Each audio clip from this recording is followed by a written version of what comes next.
कहिए कैसे हैं। होली के त्योहार की आपको ढेर सारी शुभकामनाएं, खूब सारी खुशियां लेके आए होली का त्योहार। कल क्या हुआ है कि हमारे यहाँ कुछ गेस्ट आए हुए थे और गेस्ट आए हुए थे, उनके साथ दो छोटे छोटे बच्चे थे और बच्चे इतने स्मार्ट कि उन्होंने मुझे ही घुमा दिया।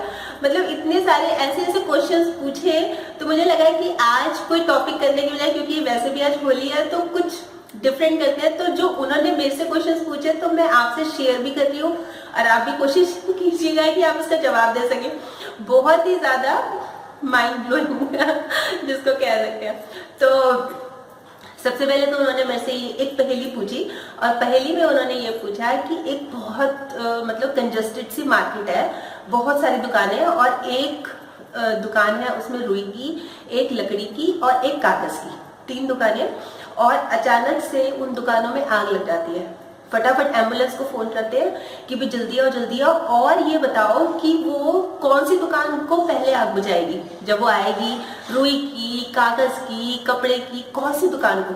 तो सोचने वाली बात थी क्योंकि ये तीनों चीजें बहुत जल्दी आग पकड़ती है। तो मैं सोच रही थी, मुझे ध्यान मतलब लगा रही थी कि रुई होनी चाहिए, फिर मुझे लगा नहीं कपड़ा भी। पर मैंने कहा जब पहेली पूछ रहे हैं इसका मतलब कुछ ना कुछ तो गड़बड़ है। तो मैंने कहा नहीं मुझे नहीं समझ आ रहा, आप मुझे आंसर बता दो कि क्या आंसर है।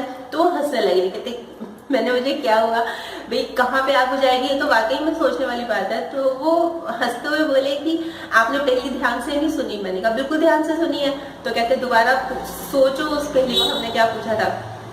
तो मैंने कहा है कि आपने यही पूछा था ना कि 3 दुकानों में आग लगी है, वो एम्बुलेंस कहाँ बुझाएगी। कहते बस एम्बुलेंस की आग बुझाती है। ओ बाप रे, एम्बुलेंस नहीं फायर ब्रिगेड। तो उन तीनों चीजों में मैं इतनी उलझ गई कि मैंने ये सोचा ही नहीं कि वो एम्बुलेंस बोल रहे हैं या फायर ब्रिगेड बोल रहे हैं। फिर बोले ये तो मेरी पहली थी जिस पर मैं फेल हो गई। फिर उन्होंने दूसरी पूछी कि 28 दिन कौन से महीने में होते हैं। 28, मैंने कहा फरवरी। तो वो फिर हंसने लगे कहते कि 28 दिन तो हर महीने ही होते हैं, इसमें फरवरी क्यों बोला आपने नाम, हर ही महीने तो होते हैं। बाप रे, मतलब ये भी सही है। तो यानी कुल मिला के पूरा कंफ्यूजन का जो है ना माहौल तैयार किया हुआ था। फिर उसके बाद उन्होंने मेरे से पूछा एक अगर आपको पेपर देते हैं जो कि चारों तरफ से बराबर कटा हुआ है, वो कितनी बार फोल्ड कर सकते हो। इसमें क्या है मुश्किल। मैंने कहा 10-12 बार आराम से फोल्ड हो जाएगा।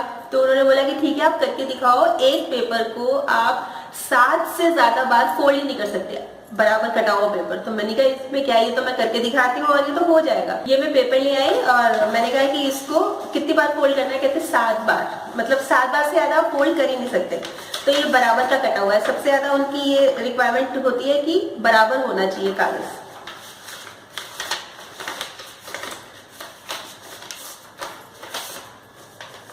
एक, ये 2 हो गया, ये 3 हो गया, 4 हो गया, 5, बाप रे ये तो 6 इतना हार्ड हो गया, ये तो फोल्ड ही नहीं हो रहा। 6, 7 नहीं हो सकता 7 नहीं हो सकता। और जब मैं ये फोल्ड कर रही थी, ये तो हो नहीं सकता, ये तो 7 से ज्यादा बार। आप भी जरूर ट्राई कीजिए। जब मैं ये फोल्ड कर रही थी तो मेरे को बोले कि मेरे को एक मिठाई पसंद है और आप ये बताइए कि उस मिठाई का नाम क्या है। मिठाई का नाम आपको पसंद है तो मैं कैसे बताऊंगी। तो उन्होंने बोला है कि आपको मैं इंग्लिश में नाम बता रहा हूँ, आपने उसका हिंदी बताना है कि उसकी हिंदी क्या है, वो मिठाई मुझे पसंद है। तो वो उन्होंने इंग्लिश में नाम बताया ट्री कम। ट्री कम, ये क्या नाम हुआ ट्री कम, ये ऐसी तो कोई मिठाई होती नहीं। उन्होंने बोला हिंदी में ट्री को क्या बोलते हैं। हिंदी में ट्री को पेड़ बोलते हैं और कम को आ। तो इसको प्लस करो क्या बनेगा, पेड़ आ, पेड़ा पेड़ा। कहता मुझे पेड़ा पसंद है, मिठाई भी खिलाओ जल्दी से। तो बच्चों की दुनिया होती है बहुत मजेदार। पूरा मतलब उनके साथ टाइम ऐसे निकल जाता पता ही नहीं लगता।